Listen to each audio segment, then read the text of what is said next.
Pang-anim na senador ang hindi na po babalik sa 15th Congress na magbubukas sa Hulyo dahil nakakadalawang term na po sila. Tinapos na rin po ng Senado ang pagkatig sa mga nakabimbing panukalang batas pero meron pa silang homework na hindi raw natatapos. At live mula sa Senado, nagpapatrol, Linda Humilla.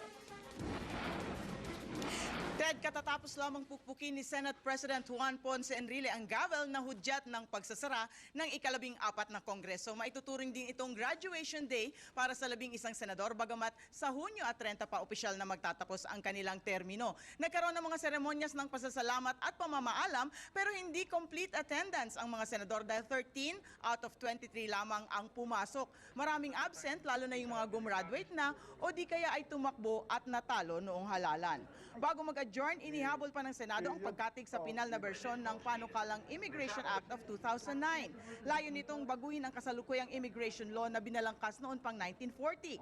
Bantay sarado si Immigration Commissioner Marcelino Libanan.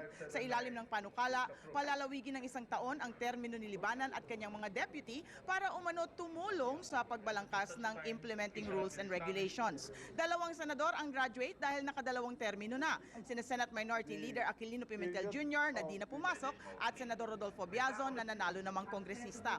Pero hindi na rin babalik sa 15th Congress sina Senador Mar Rojas, Jambi Madrigal at Richard Gordon dahil tumakbo sa mas mataas na pwesto.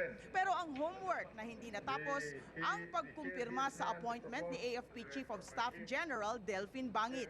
Kailangan katigan ng Kongreso sa pamamagitan ng Commission on Appointments ang pagkakatalaga kay Bangit. Sabi ni Senate President CA Chairman Juan Ponce Enrile, kailangan bumitaw sa pwesto si Bangit dahil hindi inaprubahan ng CA ang kanyang promotion bilang 4-star general at pagkakatalaga bilang Chief of Staff.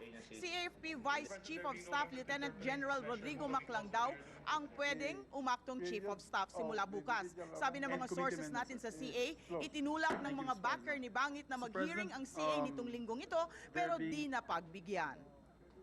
Well, the Vice Chief of Staff will take over until a new Chief of Staff is selected by the next President.